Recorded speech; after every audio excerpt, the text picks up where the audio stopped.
Assalamualaikum, salam sejahtera, salam Malaysia Madani, keluarga Malaysia, Malaysia prihatin, sayangi Malaysiaku, wawasan 2020, buruh nelayan dan juga petani. Salam sejahtera kepada pendengar-pendengar yang di luar sana. Terima kasih kerana mendengar kepada podcast YBNU yang baru nak up. Saya host tetap anda, nama saya Yuki dan ini sahabat saya. Nama saya Asia. Selamat datang ke podcast YBNU episod yang pertama. Betul. Okey, sebelum kita start, kita nak tahu kenapa nama kita YBNU UK? Benda ni senang sebab kami budak yang baru, kami bergerak laju, kami nak jadi maju dan kami ingin belajar. So jadi kami bukakan satu platform podcast yang kami boleh belajar dan juga untuk penonton-penonton untuk belajar sekali dengan kami. Ya, betul. Jadi ia merupakan satu platform untuk kita membincangkan isu-isu menarik ya. Contohnya isu politik, isu sosial, ekonomi dan sebagainya. Ya, dengan sesi yang penuh santai. Kita tak nak serius sangat kan? Okey, jadi tetapi podcast ini penuh dengan input dan juga pengajaran. Okey. Dan di mana anda boleh mendengar podcast YBNU ni? Boleh dengar kat Spotify, kat YouTube, kat Apple Podcast, dan boleh juga tengok snippets and the highlights in our social media seperti Instagram, Facebook, X, YouTube, Twitter, mana-mana, kat TikTok juga. Wherever you are, we will be there. Ya, jangan lupa untuk mengajak rakan-rakan anda, keluarga, jiran, semua untuk turut follow, komen, share dan juga subscribe semua platform-platform kami. Dan jika anda mempunyai bisnes ataupun servis, produk yang anda ingin menaja kami punya episod, jangan lupa untuk kontak kami di email bawah ataupun boleh kontak mana-mana social media kami. Ya, betul. Dan jika anda seorang talent ke, anda seorang budak yang baru nak up juga. Budak baru nak up juga. Kita mengalu-alukan ya. Kita mengalu-alukan, boleh hubungi kami. Boleh hubungi kami melalui email yang berada kat bawah ataupun boleh hubungi kami kat media sosial kami. Betul, dan kami akan bagi hint untuk episod yang akan datang. Jadi kalau anda ingin menghantar stories ataupun menghantar apa-apa idea, boleh hantar di social media kami. Biar je, hantar kat social media, ruang komentar, kami baca. Yeah, our DMs open, okay? So, without further ado, kita ingin memperkenalkan guest speaker pertama kita untuk episod pada kali ini, iaitu Adam Azrai. Okay, tepuk tangan. Alright. So, Adam. Oh, before that, kita nak memperkenalkan dulu Adam Azrai ni siapa? Yes. So, who is Adam Azrai? Who is him actually? Who is this our speaker today, right? Is a policy researcher. Dia ialah seorang penyelidik polisi. Jadi, boleh tak Adam introduce sikit yourself? Ceritakan background anda. Betul. Audience tak kenal, saya tak kenal. Cuba introduce sikit. Kami nak tahu ni. Betul. Saya Adam Azrai. Panggil saya Adam. Saya seorang budak baru nak up juga. Sebab tu saya datang podcast ni. So again, saya seorang policy researcher dan dalam kerja, saya kerja dalam bidang politik. Saya merupakan seorang special officer untuk seorang YB. Nama YB tu kita simpan dulu. Siapa yang tahu, dia tahu. Siapa yang tak tahu, yang tahu saya tahu. Faham lah. Sesuai dengan kita punya podcast YBNU. Ya, betul. Betul. So, tadi UK ada nak kata something pada Adam kan? Betul, because I wasn't really happy with Adam coming to our show. Kenapa Saya memang tak suka lah. Sebab muka saya handsome, tapi Adam muka lagi handsome pula. And he's going to steal away all the spotlight. Tak ada orang nak follow IG saya lah. Oh, nak lawan lah ni. So kalau rasa Yuki yang handsome, boleh tekan like. Kalau yang rasa Adam handsome, boleh komen. Okay, sila komen banyak-banyak ya. Sila komen banyak. That won't happen. Okay, jadi kita akan siarkan di next episode siapa yang menang sebenarnya. Okay, tak apa. Let's hold on for that for the moment. Okay, kita ingin meneruskan lagi sesi kita pada kali ini dengan segmen seterusnya, iaitu kita akan membicarakan satu isu yang cukup hangat. Ya, jadi anda semua jangan ke mana-mana. Sila tunggu sebentar. Kita akan ada short break dan kita akan kembali selepas ini.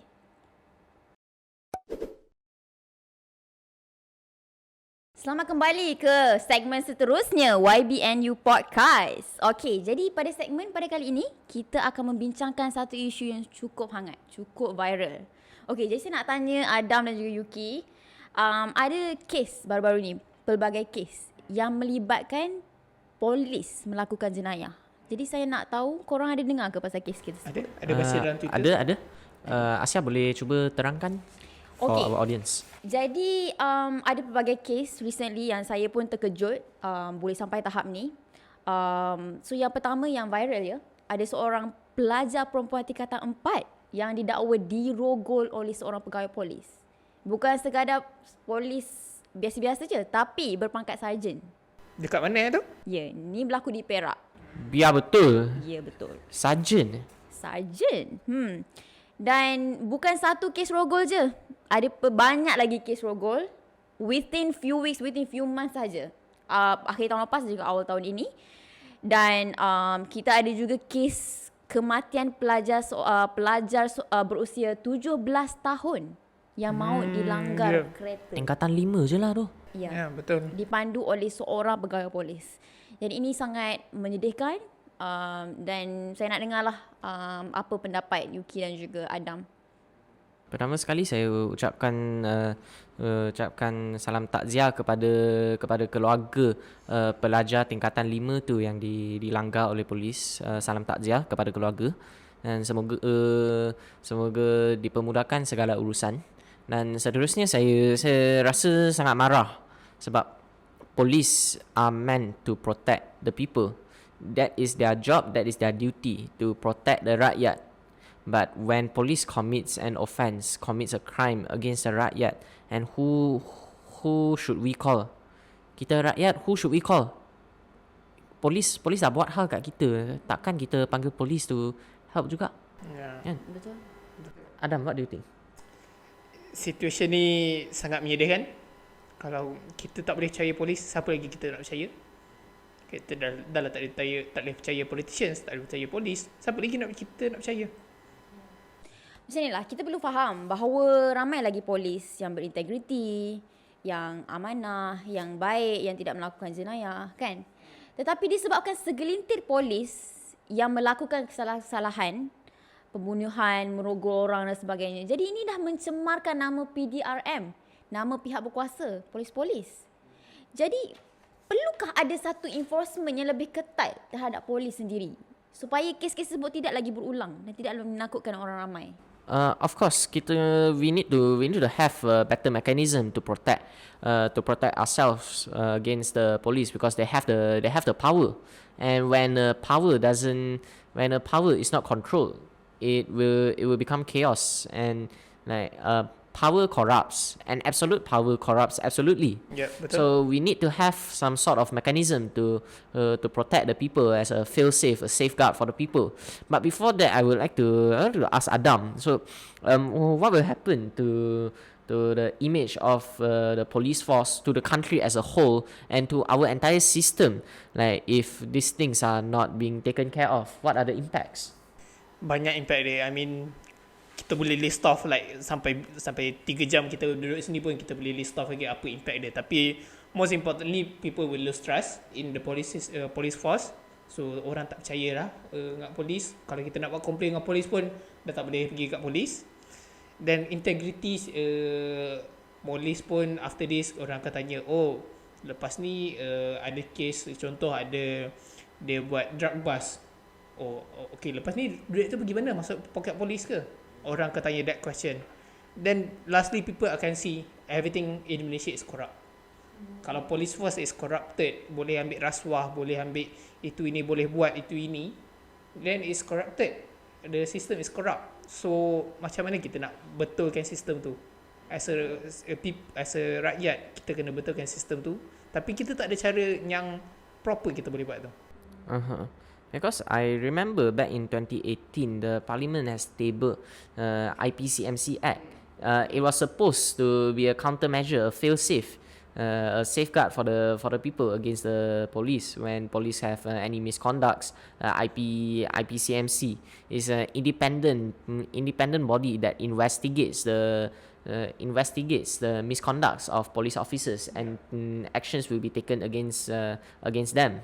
But tetapi in my knowledge, it was the bill was scrapped in 2020 when Sheraton move happened and was replaced with IPCC. which is also another independent body that investigates. But the biggest difference between IPCC and IPCMC is that IPCMC have the authority to take action against those police officers who have misconducts, but not IPCC. IPCC essentially is just a complaint form. You tulis complaint, and kalau diorang buat investigation and diorang buat report lah. And what will the police do with the report? Kita tak tahu. Will it become a toilet paper, buang dalam tong sampah? We don't know, because they can't take any actions against the police officers. They can give recommendations. So if the inspector general nak ambil tindakan, if the police officers, the entire system, they want to take actions against these police officers, it's totally up to them. Betul? Ya, betul. I remember that case yang you sebut IPCMC Act was debated in Parliament. It was during PH 1.0 under Tun Mahathir. And the main opposition then, Barisan Nasional, diorang banggang habis-habisan. Diorang kata this is embarrassing, this is not good for the police and not good for the police morale and everything. So memang diorang banggang habis-habisan, and eventually the government then dia tak jadi buat and they scrap the whole thing. And then during Perikatan Nasional 2020, it was introduced again as IPCC, like what you said. So memang dua benda yang amat berbeza, tapi eventually it's going nowhere lah. Betul. Okay, maybe sudah ada badan tertentu kan yang untuk menguatkuasakan undang-undang tersebut. Tetapi kalau tidak ada keberkesanan, dan macam mana kita nak menghindari kes-kes tersebut daripada terus berlaku? Dan saya ingin sentuh satu isu di sini, iaitu pemantauan terhadap polis sendiri. Dan sejak akhir-akhir ini saya ada baca satu berita daripada PDRM yang sudah mewajibkan untuk memakai kamera badan, iaitu BWC untuk polis. Jadi apa yang berlaku di lapangan akan direkodkan supaya polis-polis tersebut tidak lagi akan melakukan jenayah suka hati mereka kan, sebab everything will be recorded. Ya, and setiap perkara akan dilaporkan, dan polis juga hanya dibenarkan untuk membawa RM100 sahaja di lapangan supaya tidak berlaku lagi rasuah. Kan? Jadi, okey, cakap pasal rasuah lah kan. Jadi sejak akhir-akhir ini saya ada mendengar satu kes tentang polis memberi rasuah kepada foreigner. Memberi rasuah? Ya. Menerima. Menerima rasuah, maafkan saya. Okay, jadi korang ada dengar ke isu ni? Oh yes, I'm familiar with this case, sebab dia kat YouTube foreigner couple, dia orang datang Malaysia, dia tak tahu sewa van ke bawa van sendiri. They were driving down the road and they were accused of speeding, like driving a 70 km per hour in a 60 km per hour zone. And police kata lah, so nak kasih saman RM300. So kena balik balai dan kena bayar RM300. Tetapi anggota polis dan pegawai tu, dia memang baik hati. Dia kasih diskaun dan tak payah susah-susah turun balai. Terus bayar on the spot saja. RM100 bayar on the spot dah boleh settle. Kalau bayar di balai berapa kena bayar Yuki? RM300. Okey, 3 kali ganda ya. So ada diskaun Rahmah pula kat sini. Diskaun Rahmah, but saya rasa dia kena scam lah, sebab you ambil saman, you tunggu discount season, 70% diskaun dapat, lagi banyak diskaun. So bayar 100 rasa macam tak best lah. Kena scam lah sikit. Tapi cuba Yuki fikir, kenapa dia ada diskaun RM200? From 300 to 100, dia ada diskaun semata-mata untuk tak pergi balai je. Kenapa Siapa yang ambil duit tu sebenarnya? Rasa pelik juga. Betul. Like yang bayar masih kena bayar, tapi kenapa bayar 100 saja? Dan 100 tu pergi mana? Dan tak dapat receipt ke apa, tak ada tulis, receipt tak ada laporan apa semua. Kertas jadi saman tak ada. Duit tu ke mana? So sebab itulah dia ada diskaun 200 kot. So 200 tu is a receipt punya ni, harga receipt. Oh, harga receipt kat situ. So tak nak receipt, 100 cukup lah. Macam tu. Okey, faham. Oh, ada diskaun pula. Lepas tu kena pula dekat foreigner kan. Jadi perkara ni dah memalukan imej negara kita lah, imej polis-polis di Malaysia. Dan saya bukan dengar satu kes ni saja, ada banyak lagi kes. Malah kawan-kawan saya juga memang ada yang bayar 100 saja di lapangan atau bayar sedikit saja waktu tu dan mereka tak perlu pergi ke balai polis. Betul. Jadi isu rasuah ni makin menjadi-jadi ya di kalangan polis. Betul. So like going back to the point where where the police officers pakai body cam. Okay. This kind of issues boleh dielakkan. So so from this we can wrap up lah. Although having the body cam, like having a body cam, but when we do not take action against police officers who have misconducts and anything, bersia-sia je. It has no use. But of course, it is a very good initiative, a good first step in the road towards a better system, better police system in Malaysia. There are a lot of flaws that needs to be fixed, but nevertheless, it is still a very good initiative, and we have to applaud the ministry for taking this action lah. Congratulations to them. Betul, tapi saya juga merasakan bahawa perlu ada pemantauan yang lebih ketat kepada polis-polis, kan? Sebab kes-kes tersebut dah semakin menjadi-jadi. Okay, jadi untuk wrap up lah our issue pada kali ini. Jadi ada kata-kata terakhir daripada Yuki ataupun Adam? Saya rasa inisiatif apa yang kerajaan sekarang nak buat bagus, tapi dia kena ada mekanisme untuk make sure apa yang jadi dekat police officer tu betul-betul jadi. Contoh, kalau police officer tu ambil rasuah, dia tak akan ditransfer, dia tak akan pindahkan di sementara ke apa ke, dia akan ada action yang berkekalan. Contoh pecat. Dia akan kena betul. pecat, dia akan kena pension dia akan ditarik balik semua. Dia kena ada mekanisme tersebut, sebab kalau tidak dia akan pergi tempat lain and then dia akan buat benda sama. So dia kena ada consequences yang betul-betul everlasting. Standardized action lah juga. Betul. Okay. Tak apa, I think we can move forward to the next chapter, and we will go for a break session, and we will be back very soon. Jangan ke mana.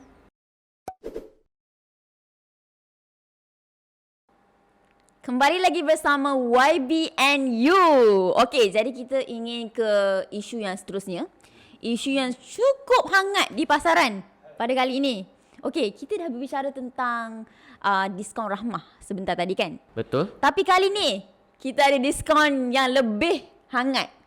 Bukan 1%, bukan 10%, tapi 50% diskaun. 50% diskaun. And that's just for the sentencing. But on the fine, the discount lagi banyak, up to 70% if I'm not wrong. Biar betul. Weh, Shopee punya sale tak cannot compete weh. Weh, CNY sale pun tak diskaun sebanyak macam ni lah. Diskaun terbanyak yang pernah I dengar. Diskaun ni terbanyak dalam Malaysia. Not sure if it's terbanyak, but it's one of the biggest. Especially for someone who stole that much amount from the rakyat. 42 juta yang melibatkan kes 42 juta ringgit. Yes, and ini bukan anyone else. It's not anyone else. None further than our ex-Prime Minister Dato Seri Najib Razak. Bossku. Bossku. Bos kita. Hidup bosku. Saya no comment. So regarding this issue, the Pardons Board have came up with a statement that it was what was it called? It was Decided. It was decided Dan pengampunan telah diberikan kepada kes Najib baru-baru ini ya. Pengampunan separuh ya. Kena make sure pengampunan separuh ya. Betul. Pengampunan separuh.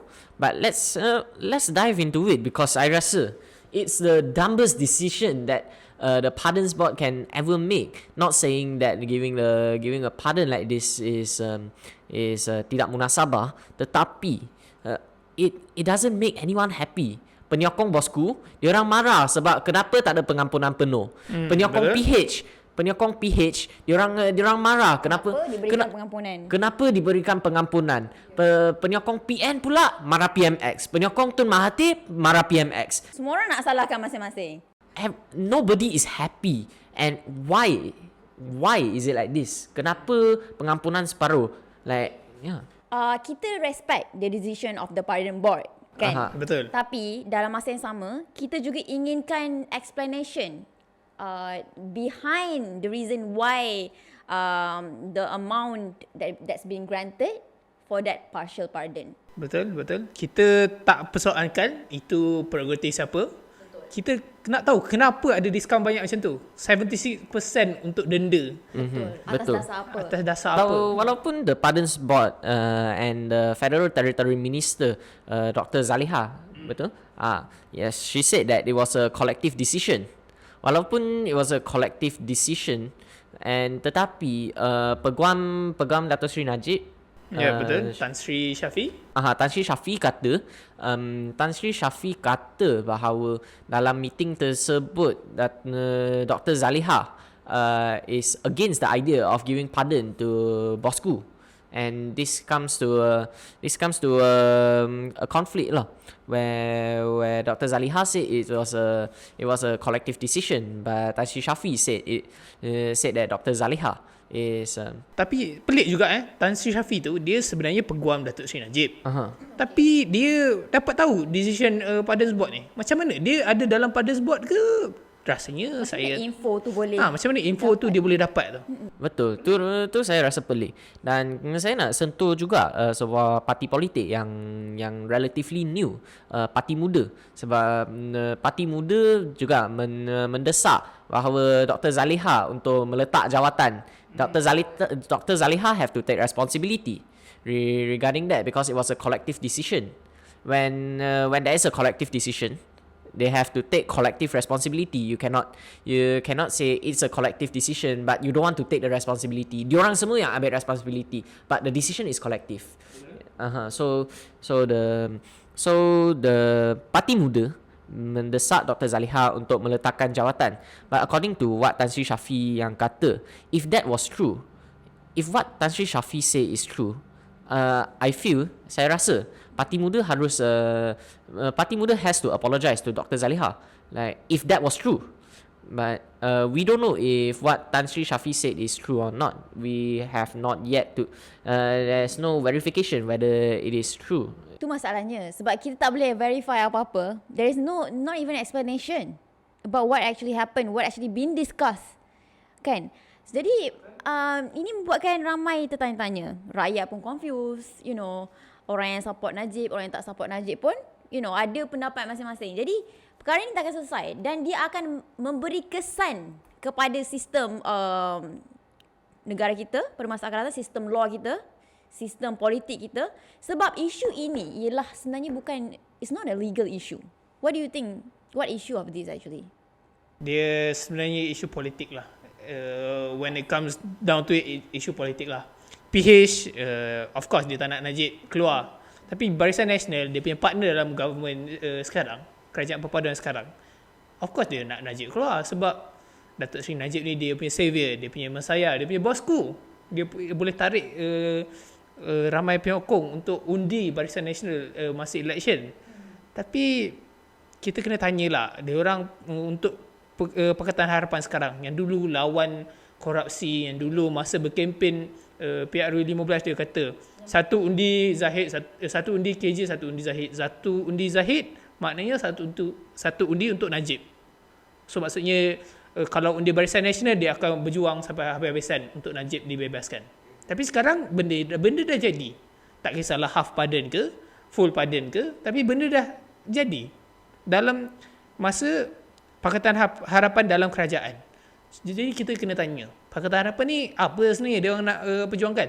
Nak lawan korupsi ke? Nak ni kan naikkan Anwar je? Itu yang kita nak tanya. That's the point that we want to discuss today. The credibility against the corruption. So that's what we want to be against, right? Betul. About the corruption. For me, it's about sending a message. The pardon is sending a very big message to the people, to the rakyat, where they say like, tak apalah you curi duit rakyat, tak apalah you take bribes, tak apalah you are behind all this conspiracy. Like as long as you are an ex-prime minister, as long as you have some contributions to the country, kononnya, you will walk free. As long as you have friends in high places. Betul, you can walk out free. The laws of the commoners does not apply to the elites. This is the message that they are sending out right now, like it or not. Yep. This is the double standard that we are facing in this world today. Ya, jadi kita ada melihat kes baru-baru ini seorang wanita ya yang telah mencuri roti tak silap saya. Betul. Kan? Yang dipenjara berapa bulan? 18 bulan? A few months, right? Kalau tak salah beberapa bulan lah. Beberapa bulan di penjara. Okey, jadi kenapa ada sesengah kes yang dilakukan oleh rakyat biasa, kan? Tetapi mereka diberikan hukuman yang sebegitu tinggi untuk kesalahan mereka. Betul. Okey. Tetapi untuk yang corruption dan sebagainya oleh politician, terdapat double standard yang kita tengok sendiri ada dalam trend. Betul. Kerap sekali berlaku dan kita tak boleh nak guarantee yang kes sebegini tak akan berlaku untuk politician lain. Kan? Jadi macam mana kita nak menghindari corruption dalam sistem politik negara kita? I mean, we have seen a pattern where Zahid dapat DNAA, Bossku dapat pengampunan. So who is coming next? So regarding the seorang wanita yang curi roti tu, so it's very sad to see lah because rakyat curi roti dapat hukuman, tapi curi duit rakyat dapat pengampunan. Betul. Biar betul. Dia rasa macam saya sejujurnya saya dah give up dah apa nak duduk di Malaysia, nak pindah lah, nak rasa macam baik keluar je dari Malaysia. Laws tak membantu saya, baik keluar je. But that is the goal. That is their goal. That is their goal, betul. For the youth to give up on Malaysia. Adakah kita boleh menghentikan trend tersebut daripada terus berlaku? Sebab kita nampak satu corak pemerintahan, kan? Di mana mereka melakukan kesalahan yang sangat besar, yang it's like tak boleh nak imagine lah. Because this is one MDB case, right? I know it's involving like 42 millions, but still millions. It involves millions of money. Duit rakyat, duit kita semua, anda semua. Betul. Yeah, just for your knowledge, we are all still paying for the debts of 1MDB, for the debts of what Dato Sri Bossku yang melakukan. We are still paying for it. And our children and our grandchildren will pay for it. Tak masuk akal. Why do we have to? It's just speechless lah, kan? Yes, Yeah. when someone committed such offence, when someone stole that much money and we have to pay for it, and diorang dapat discount lagi, they don't have to pay the full amount, bayar like 30% of the amount dah cukup. Like, tak masuk akal. It's not tak munasabah. Of course, we respect the decision of the Yang di-Pertuan Agong yang memberikan pengampunan. But what we want to know is what is the decision, what is the advice given by the Pardons Board? What did the Pardons Board say to the YDPA that the YDPA take into consideration and give a partial pardon? That's what we want to know. Kita tak desak YDPA untuk tarik balik pengampunan ke apa. We respect the decision. Betul. But we just want to know why. Betul. And kita tak boleh percaya Tan Sri Syafiq seorang sebab dia ada stake dalam kes ni. Dia merupakan peguam Datuk Seri Najib. So kita tak boleh percaya 100% lah apa yang dia cakap. Betul. Kita perlu penjelasan daripada setiap pihak. Until an official document from the Pardons Board, from the Federal Territory Minister keluar, like Tan Sri Syafiq's word, we can take into consideration, but we cannot trust it fully. Betul. Until an official document that came out that states that these are the facts, benda-benda macam ni, okay, only then we can take actions lah. Okay. But for now, like we still remain our stance lah. We want an explanation. Betul. Dan ada satu lagi poin yang sangat penting untuk kita bincang pada hari ini berkaitan dengan isu ni, iaitu separation of power between AG dan juga PP. So AG is Attorney General dan juga PP ialah Public Prosecutor, iaitu pendakwa raya. Okey.